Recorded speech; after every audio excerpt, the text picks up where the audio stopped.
2015 में जब यहाँ आरजेडी के विधायक थे, इस रिपोर्ट के अनुसार 22 इलाकों में गरीबी 60% से 65% के बीच थी। सबसे बड़ी बात, हमारे किसानों को समय पर यूरिया नहीं मिलता है, किसानों को समय पर डीएपी नहीं मिलता है। आपकी पार्टी इन 15 सालों में किसानों के लिए खाद में हुए धांधली, भ्रष्टाचार को बंद कर पाई। मैं पूरे यकीन से कहता हूं, जो लोग इतने सालों तक सत्ता में रहे वो अपने 5 साल का साफ साफ हिसाब भी नहीं दे पाएंगे, 15 साल का तो छोड़ो।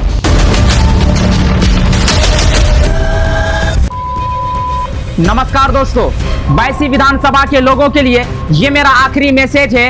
ये संदेश उन लोगों के लिए है जो आज भी आपको गुमराह कर रहे हैं और वही पुराने वादे दोहरा रहे हैं। पहला सवाल मेरा उन लोगों से है जो आज भी कहते हैं आरजेडी ने अच्छा काम किया है, लेकिन सवाल ये है, क्या सच में 22 ने उस काम का असर महसूस किया? ध्यान से सुनिए, इससे पहले जो विधायक यहाँ से चुने गए थे वह आरजेडी से थे और उससे पहले भी 2015 की विधानसभा हो या उससे पहले की 22 में कई बार आरजेडी की प्रतिनिधि रहे। 2015 में हाजी अब्दुल सुभान इस क्षेत्र का प्रतिनिधि कर रहे थे। अब सवाल ये उठता है, आरजेडी सीमांचल खासकर 22 के लिए क्या बड़ा बदलाव ला पाई? अगर पिछले 10 से 15 सालों में ज्यादातर समय एक ही पार्टी के विधायक रहे और आज भी विकास के नाम पर नतीजे नजर नहीं आते हैं, तो जनता को यह जरूर सोचना चाहिए कि आखिर समस्या कहां है।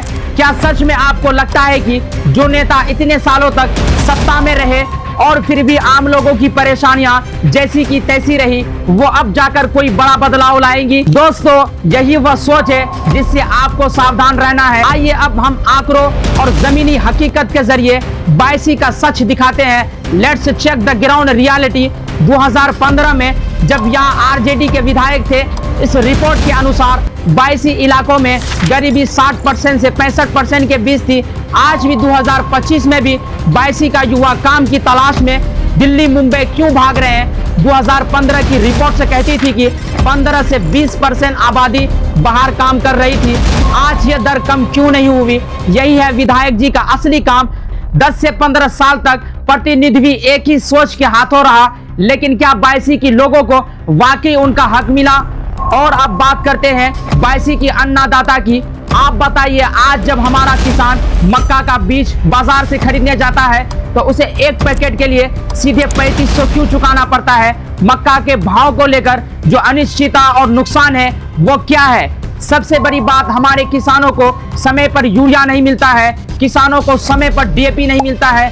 जो 15 साल से विधायक थे उनसे आप क्वेश्चन कीजिए, ये आपका राइट है, ये आपका संवैधानिक अधिकार है। हम 22 के लोग भारत के कॉन्स्टिट्यूशन आर्टिकल 19(1)(a) के तहत नेताओं से सवाल पूछने का पूरा हक रखते हैं। आपकी पार्टी इन 15 सालों में किसानों के लिए खाद में हुए धांधली, भ्रष्टाचार को बंद कर पाई? आज भी सरकारी कोटे से जो राशन मिलना चाहिए वह कई जगहों पर पूरा नहीं पहुंचता। सबसे बड़ी बात, ब्लॉक में जनता परेशान हो, राशन वितरण में दिक्कत हो तो भी प्रतिनिधि शायद वहां नजर नहीं आते हैं।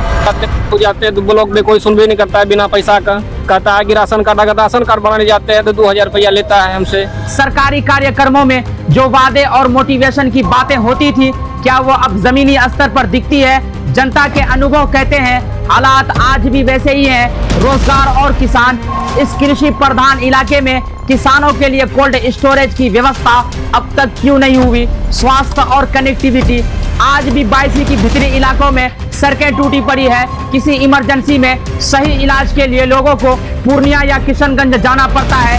अब बात करते हैं एक नए विकल्प की। MIM जैसी पार्टियां कम से कम एक विकल्प लेकर आई। सीमांचल के चारों जिले में इनके डीएम ने फरमान जारी कर दिया है कि वह कहीं भी RTPS के जरिए से हमारे सर्टिफिकेट इशू नहीं किया जा रहा है। मैं भाजपा के साथियों को कहना चाहता हूं कि किशनगंज सीमांचल के इलाके में जाते हो तो हमारी दाढ़ी और टोपी देखकर, हमारे एक मिनट सर, हमारे मस्जिदों के मीनारे को देखकर आपको लगता है कि यहाँ भारतवासी नहीं है, यहाँ बांग्लादेशी है। मैं बताना चाहता हूँ कि जिस वक्त देश का बंटवारा हो रहा था, पाकिस्तान 2 टुकड़ा हो गया था। अगर सीमांचल खरवट बदल लेता तो भारत भी 2 टुकड़ा हो जाता।